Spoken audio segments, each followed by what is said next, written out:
राजनाथ सिंह जी का एक दो दिन पहले बड़ा जबरदस्त सा बयान आया।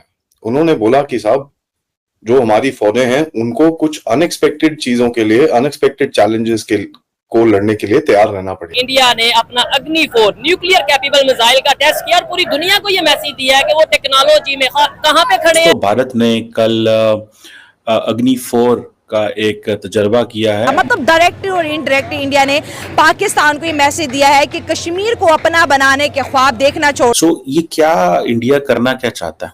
What is the purpose? दुनिया में जो इस वक्त सबसे बड़ी जंग का जो मैदान जंग है वो इंडो पैसिफिक थिएटर है, इंडियन ओशन और Pacific ocean. Who is the target? Target कौन है? अक्सर लोग पूछते हैं ना, टारगेट कौन है?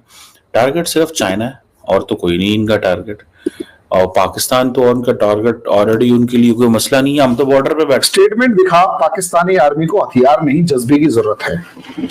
अब मैं कंफ्यूज हो गया। ये वार्न किया या पूरी दुनिया को बताया, पाकिस्तान हो या चाइना, उन्हें बताया कि भाई हम टेक्नोलॉजी में इतना आगे जा चुके हैं, हम टेक्नोलॉजी में कहां पे, हम सबसे पीछे ही हैं।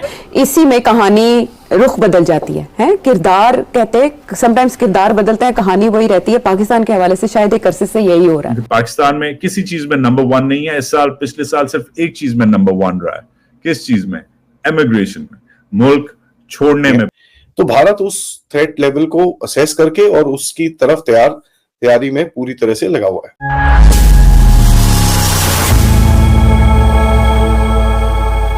नमस्ते दोस्तों, welcome back to my channel. दोस्तों, भारत ने ओडिशा के चंडीगढ़ में अग्नि-4 बैलिस्टिक मिसाइल का सफल परीक्षण किया है और इस मिसाइल की मारक क्षमता 4000 किलोमीटर तो बताई जा रही है। इस मिसाइल का परीक्षण न्यूक्लियर कमांड अथॉरिटी द्वारा बताया गया है कि पूरे ऑपरेशन और पूरे टेक्निकल पैरामीटर पर इसका सफल परीक्षण हुआ है। दोस्तों, भारत नई नई टेक्नोलॉजी लाकर पाकिस्तान, चीन जैसे देशों को संदेश पहुंचाना जरूरी बनता है। इसी पर पाकिस्तानी मीडिया का डर साफ दिख रहा है। देखते हैं आगे। ये जो इतने अब अग्नि-4 का करना, फिर अग्नि-5 का ऑलरेडी इन्होंने किया है। आपको याद होगा थोड़ा सा पहले अग्नि-5 का तजर्बा इन्होंने किया था, ICBM का, इंटरकॉन्टिनेंटल बैलिस्टिक मिसाइल का, जिसकी खासियत ये है कि वो multiple independently targetable re entry vehicle MIRV capability रखता है। सो इसको आप देखें तो आपको अंदाजा होगा कि द इंडियंस जो हैं, they are putting a lot of resources. वो बहुत ज्यादा रिसोर्सेज जो है लगा रहे हैं। और लगा किस पे रहे हैं? टारगेट कौन है? कौन सा मुल्क हो सकता है? या चाइना है या पाकिस्तान है। पाकिस्तान को तो वो ऑलरेडी सारी बातें कर चुके हुए हैं। जो पाकिस्तान तक टारगेट करने वाले जितने मिसाइल हैं उनके तो उनके पास ऑलरेडी मौजूद हैं। अब देखिए ना, 5000 से 8000 किलोमीटर तो पाकिस्तान नहीं आता ना। ठीक है जी। अग्नि-1 700 से 1200 किलोमीटर है मिसाल के तौर पर। ठीक है जी। अग्नि-5 जो है उन्होंने 5000 किलोमीटर तक ले गए।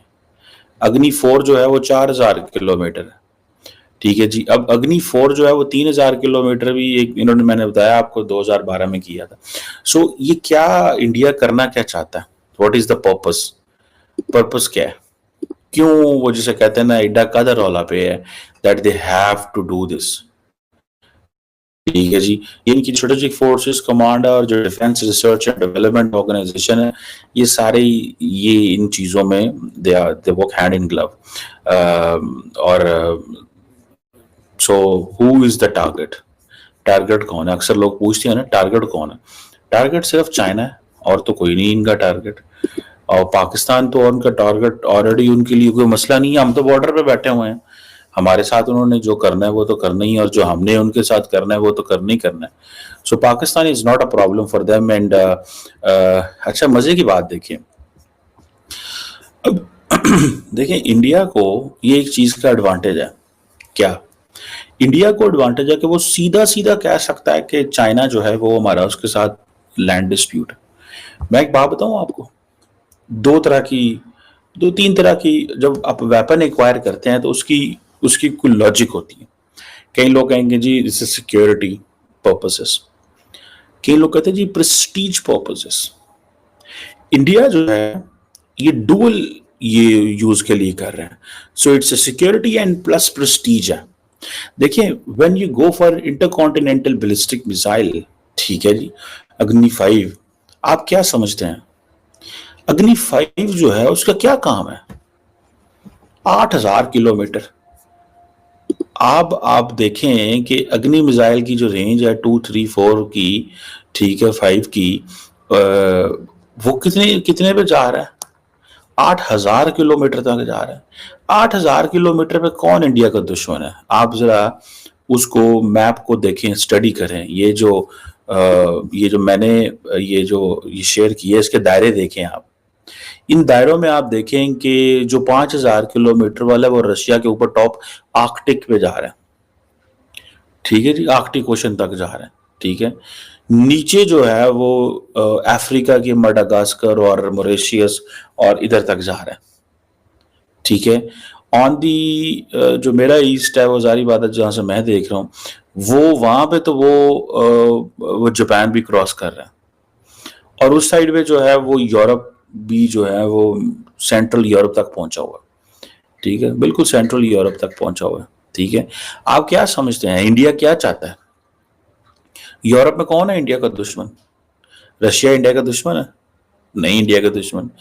क्या स्कैंडिनेवियन कंट्रीज अगर स्वीडन तक जा, वो कहना क्या चाहते हैं? भाई हथियार नहीं जज्बा चाहिए।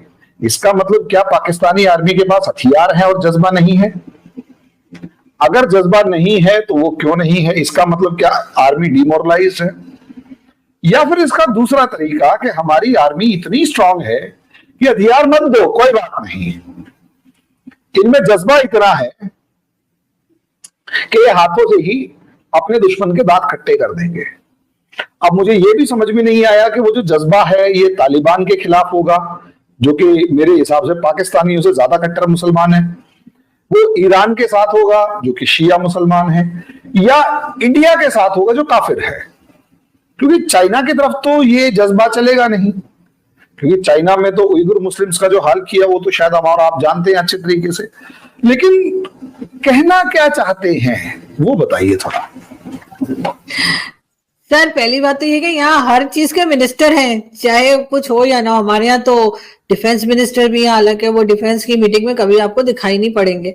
हमारे यहाँ फाइनेंस मिनिस्टर भी हैं, जबकि फाइनेंस का जो हाल है, खाली खजाने पे हमने वजीर खजाना बिठाया हुआ है, ये भी आप लोग जानते हैं।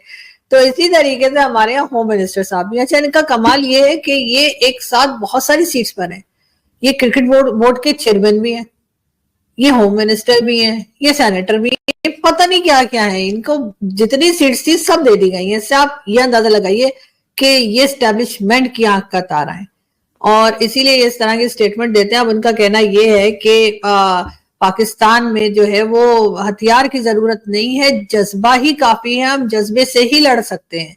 उनका कहना यही है। मतलब उनका मेरे ख्याल से जो मुझे समझ आई वो ये कि हथियार की हमें जरूरत नहीं है, हमारी फौज को, हमारी एजेंसीज को हथियार नहीं चाहिए, उनमें जज्बा इतना है कि वो उस जज्बे से ही लड़ लेंगे।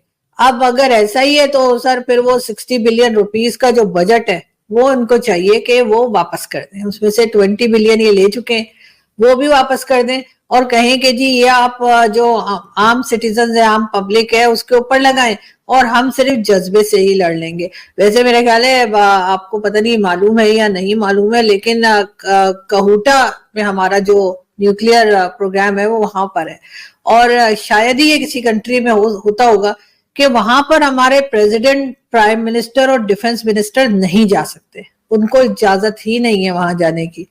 तो आप इससे आप अंदाजा लगाइए कि ये कितनी इंपॉर्टेंट सीट्स पर है और इनकी क्या वैल्यू है। लेकिन ये जरूर है कि उन्होंने, मोहसिन नकवी साहब ने ये स्टेटमेंट देके सबको मुश्किल में डाल दिया है कि अब वो अगर कहेंगे नहीं नहीं हमें तो हथियार भी चाहिए तो